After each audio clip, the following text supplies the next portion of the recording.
नमस्कार मित्रों, मेरा नाम शोभा अक्षर है और मैं अपनी नई कविता नाक लेकर आप सबके सामने हाजिर हूँ और उम्मीद करती हूँ कि इस कविता को सुनने के बाद आपके मन में जो भी भाव आएगा उसको आप इस वीडियो के नीचे कमेंट बॉक्स में ज़रूर लिखेंगे। तो प्रस्तुत है मेरी कविता, जिसका शीर्षक है नाक। जब वह 12 साल की थी, जून की एक दोपहरी में उसके ममेरे भाई ने घर पर बाथरूम के पास ले जाकर दबाए थे उसके हल्के उभरे स्तन और जबरन हाथ को चमड़े के बेल्ट के नीचे पैंट की चेन के भीतर डाल दिया था। बेल्ट की बक्कल पर अंग्रेजी में कैपिटल M बना हुआ था। लंबी लंबी सांसें लेते हुए वो पकड़ा रहा था बार बार उसे अपना गुप्तांग, जिसे उसने फुर्ती से बाहर निकाल कर रख दिया था। वैसे ही जैसे सजाए जाते हैं पारदर्शी कांच के भीतर सर्राफे की दुकान में सोने और चांदी के जेवर। अभी मई में उसने क्लास 5th का फाइनल पेपर दिया था और थोड़ी देर पहले तक उसे कर्सिव राइटिंग में कैपिटल M लिखना बेहद पसंद था। उसके जीवन में हर रोज की तरह जब उस दिन भी आसमान में उड़ रहे थे ढेर सारे हवाई जहाज जो रफ कॉपी के पन्ने से बने हुए थे, उड़ रहे थे,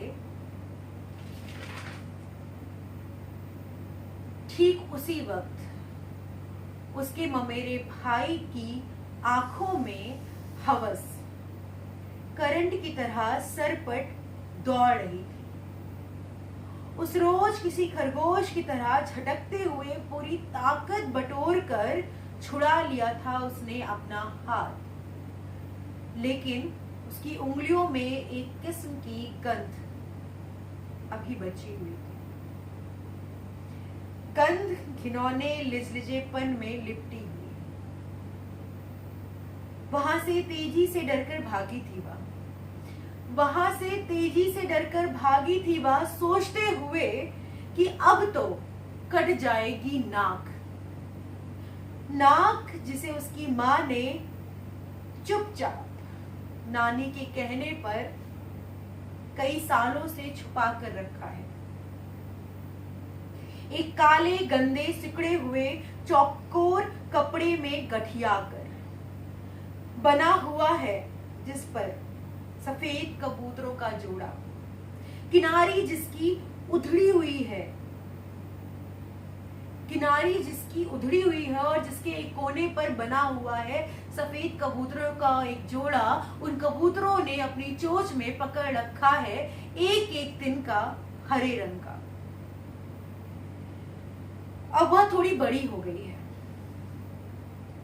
और 28 नंबर के साइज की सी कप ब्रा पहनती है। एक बार इसी लड़की ने अपने सगे भाई को थप्पड़ मार दिया था, घर के पास पुलिस स्टेशन में सबके सामने, और उसी दिन से उसका कोई सगा भाई नहीं है। और ये वही लड़की है जिसकी वजह से अक्सर कट जाती है